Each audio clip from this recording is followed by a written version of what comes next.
সুস্থ থাকুন প্রতিদিন। জেনে নিন গরুর দুধ খাওয়ার সঠিক সময়। দুধ থেকে উপকার পেতে চাইলে আমাদের আগে জানতে হবে দুধ খাওয়ার সঠিক সময়। আমরা যে মিল্ক শেক খাই তা কিন্তু শরীরের বেশি উপকারে আসে না।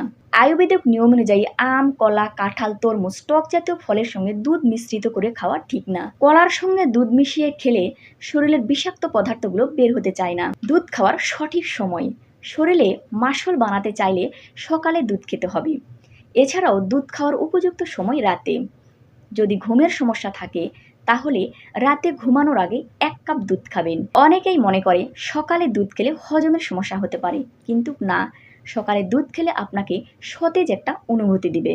আয়ুর্বেদদের মতে দুধ খাওয়ার উপযুক্ত সময় হলো সন্ধ্যাবেলা। এ সময় দুধ খেলে হজম প্রক্রিয়া ভালো থাকে। পুষ্টিবিদরা বলেছেন ঘুমাতে যাওয়ার আগে দুধে একটু হলুদ মিশিয়ে খেলে আপনার রোগ প্রতিরোধ ক্ষমতা বাড়বে এবং হজম শক্তি বৃদ্ধি পাবে।